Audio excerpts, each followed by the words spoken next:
안녕하세요. 지극히 사적인 책 읽기의 똑서입니다. 안녕하세요. 똑똑입니다. 네, 오늘은 총균세 15장, 16장 똑똑님이 해주시겠습니다. 아, 네. 오늘은 4부의 15장, 16장을 함께 읽어보도록 할 건데요. 4부에서는 앞에서 저희가 계속 읽었던 내용들이 사례를 들어서 나오는 부분이에요. 그래서 대륙별로 왜 문명의 차이가 발생했는지를 이야기했던 부분이 그게 지형적 차이, 뭐 생태적 차이 때문이었다. 이런 거를 저희가 앞에서 읽었잖아요. 어, 그 내용이 15장에서는 오스트레일리아와 뉴기니 섬의 역사를 살펴보고 16장에서는 동아시아, 중국에 대한 이야기가 나옵니다. 그러면 먼저 오스트레일리아와 뉴기니 섬에 대해서 이야기를 해볼게요. 오스트레일리아는 굉장히 건조하고 척박한 대륙이고 기후도 가장 변화무쌍하며 또 생태학적으로는 굉장히 빈약한 대륙이라고 합니다. 그래서 프랑스의 탐험가가 오스트레일리아 원주민들을 이렇게 표현했다고 해요. 이들은 전 세계에서 가장 비참한 자들이며 짐승에 가장 가까운 인간이다. 그래서 오스트레일리아는 전 대륙에서 가장 발전이 늦었던 대륙입니다. 근데 이 인간 사회에서 대륙 간 불균형에 대한 이론을 검증하는 결정적인 판단 기준이 되기도 해요. 그렇게 척박한 대륙이고 또 근대에 와서도 문명의 특징을 하나도 갖지 못한 대륙이기도 하기 때문에 대체 여기가 왜 이렇게 문명의 발달이 늦었는지를 살펴본다면 우리가 대륙 간의 문명이 이렇게 다르게 발전이 되었던 그런 것들을 알 수 있는 대륙이기도 합니다. 근데 이 오스트레일리아가 어, 출발은 빨랐어요. 그래서 돌도끼, 배 벽화가 다른 대륙에 대해서 굉장히 빨리 나타났다고 합니다. 그리고 우리가 생각할 때 뉴기니가 굉장히 더 낙후된 아니면 발전되지 않은 지역인 것 같은데 실제로는 오스트레일리아와 비교하면 뉴기니 원주민들은 굉장히 발전된 편에 속했다고 합니다. 근데 이제 여기서 우리가 앞에서도 그 이야기가 나왔잖아요. 이 대륙별로 이렇게 다르게 발달한 이유가 인종적인 차이라고 말을 많이 한다고. 근데 그것에 대한 이 반박하는 내용들이 실은 15장의 주요한 내용이기도 해요. 그래서 그러면 이 인종적 차이가 있나? 오스트레일리아 원주민과 백인 이주민과의 인종적 차이가 있나? 이런 것에 대한 질문을 어, 저자가 합니다. 그래서 이 인종에 대한 이야기를 한번 해볼게요. 오스트레일리아와 뉴기니는 실은 아시아 사회로부터 이렇게 넘어왔는데 격리된 상태로 살았다고 합니다. 이 격리된 상태로 살았다는 그 증거는 아시아인과 언어나 유전자, 골격이나 외모가 굉장히 다르고 실은 오스트레일리아 원주민과 뉴기니인들도 유전자, 외모, 언어 면에서 굉장히 다르기 때문에 이 처음에 붙어 있었던 그레이트 오스트레일리아 시대에 오스트레일리아 뉴기니는 지금 그 바다를 사이로 나뉘어져 있지만 붙어 있던 그 시기에도 실은 격리된 상태로 살았을 확률이 높다. 이런 이야기가 책에서 나오더라고요. 그런데 그렇다면 오스트레일리아 뉴기니는 어떤 차이가 있는지 한번 살펴보도록 할게요. 그 오스트레일리아는 음, 이 기후가 적도에서 온대까지 기후가 굉장히 넓게 퍼져 있어서 계절에 따른 변화가 심하고 뉴기니는 적도에 위치하기 때문에 계절별 변화가 별로 없습니다. 그리고 오스트레일리아는 지형이 낮고 평평하고 뉴기니는 산이 많고 지형이 험합니다. 그리고 오스트리아의 기후는 건조하고 뉴기니는 다습하고 오스트리아는 연평균 강우량이 굉장히 적어요.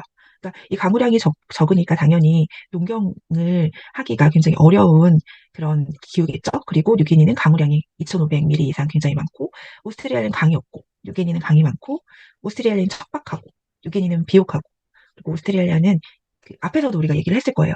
포유류 종이 없었다. 그래서 오스트레일리아는 가축화할 수 있었던 굉장히 적은 포유류를 가지고 있었고 뉴기니는 그 자신들의 면적에 비해서는 굉장히 많은 포유류와 조류가 있었다고 합니다.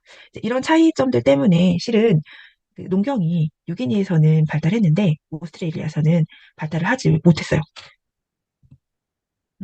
그리고 그래서 독립적으로 식물의 작물화가 시작됐습니다. 뉴기니에서는. 근데 이게 전체 뉴기니에서 다 뭐 농경이 시작됐던 건 아니고 그 고지대에서 주로 거기가 농경에 유리한 상황이었기 때문에 주로 시작됐고 이게 독립적으로 식물의 작물화가 시작됐다라는 것은 그 고지대에서 그 발견된 농작물 중 아시아에서 도입된 것으로 보이는 확실한 작물의 종이 발견되지 않은 것으로 보아서 독립적으로 시작됐다라고 추측할 수 있고 그리고 고지대 뉴기니 에서는 농업이 주로 그 농업을 주로 했어요. 근데 해안가와 강가 저지대인들은 화전 농업과 수렵 채집을 했고, 저지대 늪지대에서는 주로 수렵 채집을 했습니다. 그러니까 뉴기니에서도 그 모든 지역에서 농업이 이루어져 있던 건 아니고요. 이 자신들이 처한 환경에 따라서 생활 방식을 선택한 것으로 보입니다. 그리고 음, 계속 앞에서 이제 뉴기니와 오스트레일리아를 되게 우리의 문명인들이 보기에는 굉장히 낙후된 지역이고 원주민이라고 생각했었잖아요. 근데 이 뉴기니아 오스트레일리아 발전하지 못했던 이유도 앞에서 우리가 계속 공부했던 내용과 똑같아요. 그래서 지리적, 생태적 요인 때문에 발전하지 못했다. 이런 이유고요. 오스트레일리아와 뉴기니의 이 발전하지 못했던 이유를 이렇게 표로 정리를 해봤는데, 어, 오스트레일리아에서는 가축화할 토종 포유류가 없었고, 그리고 토양이 척박하고, 아까 기후가 굉장히 다르다고 했잖아요. 그렇기 때문에 농업을 시작하기가 어려웠어요. 그리고 작물화할 야생식물이 희박했습니다. 그리고 뉴기니에는 인구가 적었어요. 일단 우리가 앞에서 계속 인구가 많아야 이제 농경이 시작되고 정착생활이 시작하며 뭐 부족사회가 발전하고 중앙집권이 시작되고 기술이 또 전파되고 이런 것들을 읽었잖아요. 근데 뉴기니에서는 인구가 일단 적었어요. 농경이 시작되면도 인구가 적었던 이유는 단백질이 부족한 식량을 재배했기 때문에 인구가 폭발적으로 늘어나지 않았고, 그리고 면적이 굉장히 적었기 때문에 인구가 늘어날 수가 없었습니다. 그리고 인구가 이렇게 적은 와중에 지형이 험준해서 인구가 굉장히 분열되어 있었어요. 우리가 앞에서 뉴기니의 언어가 굉장히 그 몇 천 개의 언어가 있다. 이런 내용을 봤잖아요. 그것도 이 험준한 지형 탓에 인구가 굉장히 분열됐기 때문에 언어가 통일되지 못하고 굉장히 분열된 언어가 존재했던 거거든요. 그래서 이게 분열되면 문제인 것이 이 무리 사이에 계속 지속되는 전쟁이 발생을 하는 거예요. 통일되지 못한 나라에서. 그리고 또 지리적으로 고립되어 있으면 다른 지역으로부터 기술과 아이디어가 들어오지 못하기 때문에 이 또 발명이나 이런 기술의 변화를 이룩하지 못하는 그런 불리한 점이 있습니다. 그래서 이런 불리한 점들 때문에 뉴기니아 오스트레일리아는 문명이 다른 대륙보다 굉장히 늦게 발전을 하게 되고, 지금도 실은 아직도 원주민의 생활을 하는 그런 지역들이 남아 있는 것 같아요. 그리고 여기 마지막에 보면 오스트레일리아 원주민은 대부분 수렵 채집 생활을 했고, 인구가 늘어나지 못했던 이유가 이제 수렵 채집 생활을 했기 때문에 당연히 인구가 많아지면 이동하기도 어렵고, 그리고 이 사람들은 많은 또 그런 단백질이나 영양분을 섭취하지 못했기 때문에 또 인구가 늘어나지 못했던 거죠. 그리고 기술을 발명할 사람도 없었던 거죠. 인구가 늘어나지 못했기 때문에. 그리고 또 대륙 내 사막으로 가로막혀서 기술의 교환 또한 어려웠습니다. 이렇게 굉장히 발전하지 못할 수밖에 없는 여러 가지 이유가 오스트레일리아와 뉴기니에는 존재하고 있었습니다. 그래서 15장의 결론은 이거예요. 어, 인종 차이, 인종 차이 때문에 대륙의 불균형이 일어난 것이다에 대한 반박으로 영국의 백인 이주민들은 그 사회의 모든 요소들을 외부에서 가지고 오는 것이며 창조한 것이 아니다. 그러니까 이 사람들은 그냥 얻은 거예요. 지리적 위치나 생태적 이득 때문에 그냥 얻은 것이고, 앞에 실은 15장에 사막 에피소드가 나와요. 사막 에피소드가 나오는데, 이제 그렇게 아무것도 없는 상황에서 백인들을 던져놓으면 오스트레일리아의 사막에서 생존하기도 어려울 만큼의 수준을 가지고 있는 인종이다라고 표현을 하면서, 하지만 오스트레일리아 원주민은 그런 사막 같은 척박한 대륙에서도 살아갈 수 있는 방법을 터득했다. 이제 고립되어 있고 농경도 없고 그런 척박한 상황에서도 그들은 살아갔잖아요. 그러니까 결국 그들은 백인들보다 똑똑하다라는 것이 15장의 결론입니다. 그러면 15장은 여기까지 하고 16장으로 넘어가도록 할게요. 16장에서는 그래도 우리나라랑 굉장히 인접한 중국에 대한 이야기가 나옵니다. 그래서 중국은 우리가 가깝고도 먼 나라, 먼 나라 아닌가요? 지금은 뭐, 중국이랑 어떤 우리가 관계를 유지하고 있는지 정확히 좀 판단하기가 어렵지만, 우리는 중국이랑은 뗄래야 뗄 수 없는 사이이기는 하잖아요. 그래서 중국에 대해서 한번 이야기를 해보도록 하겠습니다. 중국은 실은 아시아 전체에 굉장한 영향을 미쳤던 나라고, 다른 대륙과는 달리 굉장한 특징을 가지고 있는 나라입니다. 그래서 왜냐하면 중국은 이미 기원전 221년에 정치적으로 통일을 이룬 나라예요. 대단하죠. 다른 대륙에서는 보지 못했던 이런 정치적 통일을 이뤘고, 그리고 언어가 통일되어 있는 나라입니다. 그러니까 우리나라도 언어가 통일되어 있는 나라잖아요. 그래서 우리는 그게 이 언어가 통일되어 있다는 사실이 어색하지 않지만, 실은 우리나라와 같은 나라는 별로 없잖아요. 어, 굉장히 다른 대륙은 다양한 인종과 다양한 언어가 섞여 있는 대륙과 나라들이 많기 때문에 이 중국의 언어가 이렇게 몇 가지 안 되는 이런 언어를 사용하고 있다는 사실은 굉장히 특별한 사항인 거예요. 굉장히 땅덩어리가 또 넓은 나라이기도 한데, 그래서, 근데 여기서 이런 이야기가 나옵니다. 이 책에서. 근데 중국이 겉으로는 되게 통일이 되어 있는 것처럼 보여도 사실은 그렇지 않다라고 이야기를 하더라고요. 그래서 북중국인, 여기서 이제 북과 남중국을 나누는데, 북중국과 남중국을 나누는 거는, 우리나라 제주도를 기준으로 해가지고 그 위쪽에 있는 중국을 북중국, 그 밑에 있는 중국을 남중국이라고 이해하면 편할 것 같아요. 그래서 북중국인과 남중국인은 유전적, 신체적으로 다르다. 그 앞에 우리가 오스트레일리아, 뉴기니인도 다르다고 했잖아요. 그거랑 비슷한 거죠. 그래서 북중국과 남중국은 환경과 기후가 굉장히 다르고 또 이 가장 큰 차이가 유전적 차이가 존재한다고 해요. 이 유전적 차이는 결국은 이 사람들이 계속 교류하고 그랬다면 이 유전적 차이가 나타나지 않을 텐데 유전적 차이가 나타났다는 이유는 오랫동안 이 사람들이 격리되어 있었다는 증거라고 합니다. 근데 이 책에서 이 언어에 대한 부분이 언급이 되거든요. 그래서 제가 지도를 가져왔는데, 음, 중국은 네 개 어족이 존재한다고 해요. 그래서 티베트 어족, 마오, 야오 어족, 오스트로 아시아 어족, 타이카이 어족. 이 언어에 따른 네 가지 인종입니다. 근데 티베트 어족이 제일 많아요. 만다린어를 사용하는 어족인데 여기 요 그림 색칠되어 있는 그림은 남중국의 일부라고 볼 수 있고요.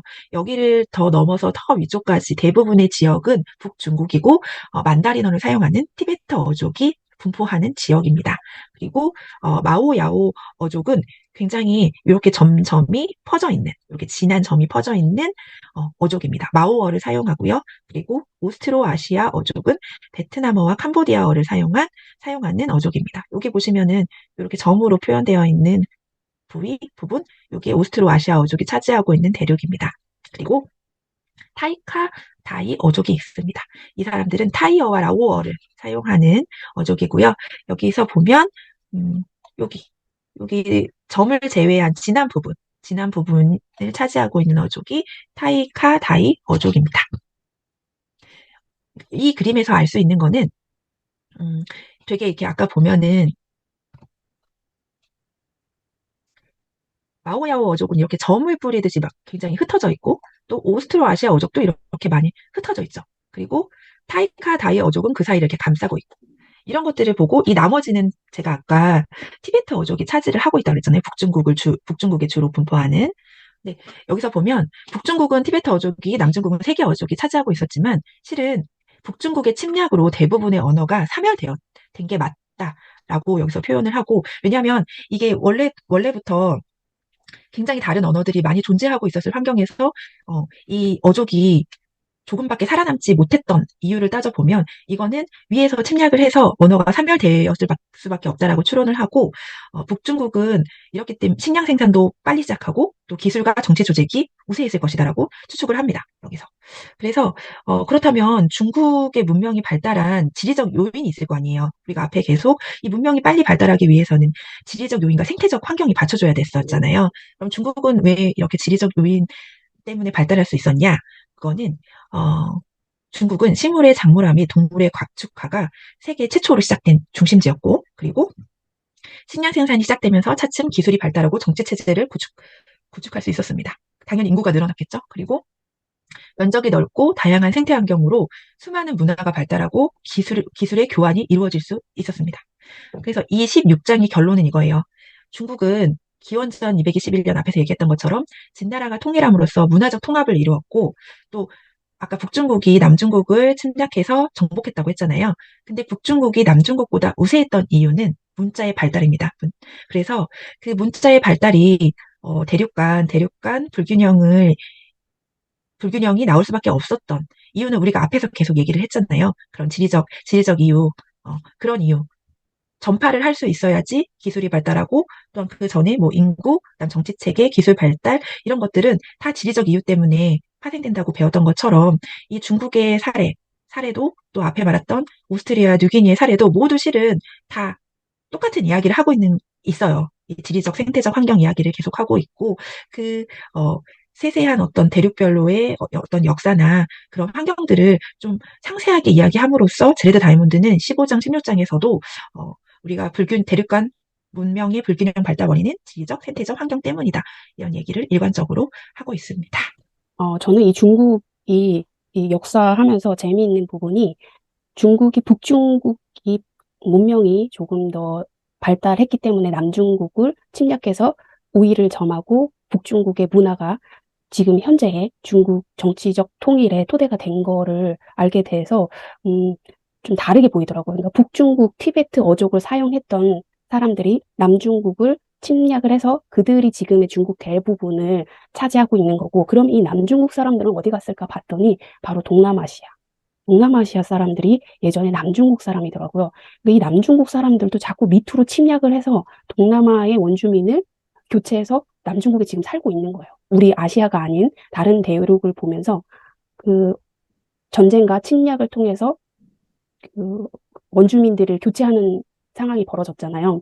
아메리카도 그랬고, 유럽도 그런 식으로 계속 정복 전쟁을 많이 했고, 우리 아시아도 마찬가지였다라는 게 인상적이었고요. 그 다음에 그런데 이 북중국은 아까 말씀하셨다시피 굉장히 빨랐어요. 정치적 통일을 이루었던 것이 BC 2221년. 이것도 굉장한 것 같아요. BC 221년에 벌써 중앙 집권적 정치 체제를 중국이 획득한 거죠. 엄청난 거고, 여기에서 이 언어로 말씀하시는 제레드 다이아몬드를 보면서, 음, 다시 한번 그 진시황제 분서 갱류 잠깐 언급한 부분이 나오더라고요. 근데 이 진시황제 분서 갱류가 우리가 예전에는 사상을 말살하는 그 자신의 왕권을 더 강화하기 위해서 사상을 말살하는 그런 폭력적이고 가학적인 정치다라고 생각을 했는데 이 조치 덕분에 그 중국 티베트계의 언어가 더 빨리 전파될 수 있는 계기를 마련했다는 게 이걸 의도하지는 않았겠지만 또 그러한 분석 갱류 덕분에 이 티베트 어족이 확실히 빨리 전파될 수 있었다는 것이 그러니까 의도하진 않았지만 그런 결과를 일으켰다는 것이 또 한편으로는 신기하게 다가오더라고요. 네.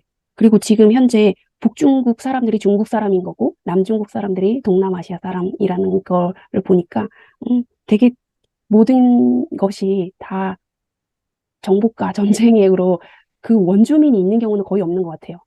오스트레일리아 원주민도 솔직히 잘 모르겠어요. 거기 인도네시아 사람들이 유기니와 오스트레일리아로 내려온 사람들이잖아요. 그 사람들도 그러면 그 전에 있던 사람들을 교체해가지고 그 지역에 살고 있는 건지, 그래서, 우리는 정복과 전쟁으로 인해서 그 전에 있는 사람들을 말살하거나 흡수해서 그 지역에 사는 것일 뿐 완전히 원조가 있지는 않다. 이런 생각이 들었습니다. 저는 이 부분 보면서. 오늘은 여기까지 할까요? 네네. 그러면 다음에 만나요.